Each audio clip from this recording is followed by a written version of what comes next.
Oh, hello there. Happy Bloomsday. Of course, it's June 16th. We're going to read an excerpt from James Joyce's Ulysses.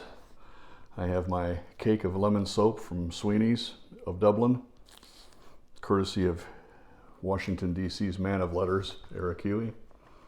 Thanks, Eric. And we're going to jump right in to a section of Ulysses with an excerpt. Leopold Bloom and Stephen Daedalus are meeting, or have met. It's after midnight, so it's well into the book, and it's a discussion between the two of them. Ulysses by James Joyce. He took umbrage at something or other, that much injured, but on the whole, even-tempered person declared. I let slip. He called me a Jew, and in a heated fashion, offensively.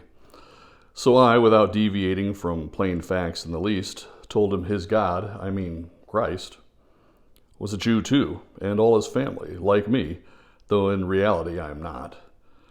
That was one for him. A soft answer turns away wrath. He hadn't word to say for himself, as everyone saw. Am I not right? He turned a long, you are wrong gaze on Stephen of timorous dark pride at the soft impeachment, with a glance also of entreaty, for he seemed to glean in a kind of way that it wasn't all exactly ex quibus, Stephen mumbled in a noncommittal accent, their two or four eyes conversing. Christus, or Bloom his name is, or after all, any other, secundum, carnum. Of course, Mr. Bloom proceeded to stipulate, you must look at both sides of the question. It is hard to lay down any hard and fast rules as to right and wrong, but room for improvement all around there certainly is. Though every country, they say, our own distressful included, has the government it deserves. But with a little goodwill all round, it's all very fine to boast of mutual superiority, but what about mutual equality? I resent violence or intolerance in any shape or form. It never reaches anything or stops anything. A resolution must come on the due installments plan. It's a patent absurdity on the face of it to hate people because they live round the corner and speak another vernacular, so to speak. Memorable bloody bridge battle and 7 minutes war, Stephen answered, between Skinner's Alley and Ormond Market. Yes, Mr. Bloom thoroughly agreed, entirely endorsing the remark that was overwhelmingly right, and the whole world was overwhelmingly full of that sort of thing. You just took the words out of my mouth, he said, a hocus-pocus of conflicting evidence that, candidly, you couldn't remotely, all those wretched quarrels, in his humble opinion, stirring up bad blood, bump of combativeness, or gland of some kind erroneously supposed to be about a punctilio of humor, of honor, and a flag were very largely a question of the money question, which was at the back of everything, greed and jealousy, people never knowing when to stop. They accuse, remarked he audibly. He turned away from the others, who probably, and spoke nearer to, so as the others, in case they.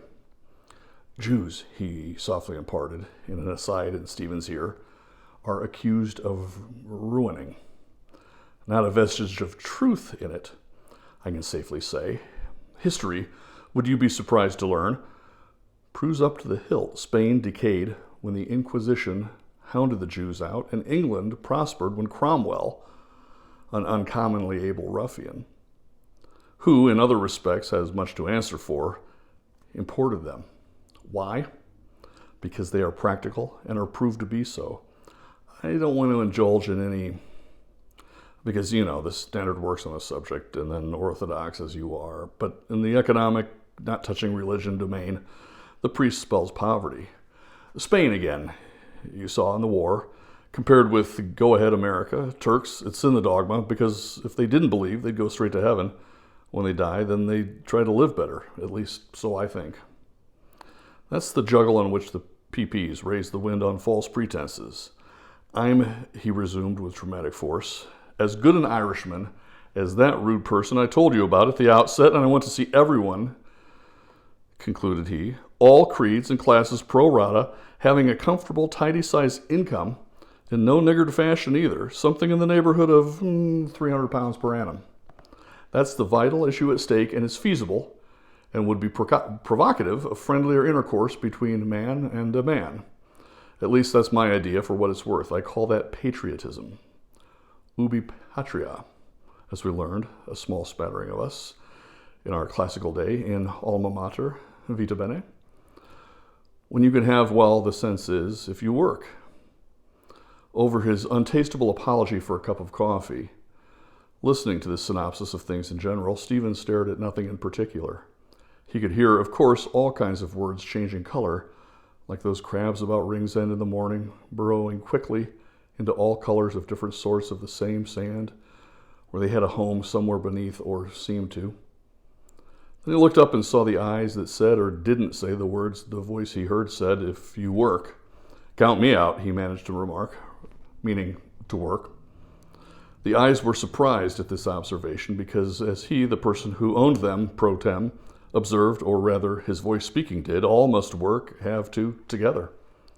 I mean, of course, the other hastened to affirm, work in the widest possible sense, also literary labor.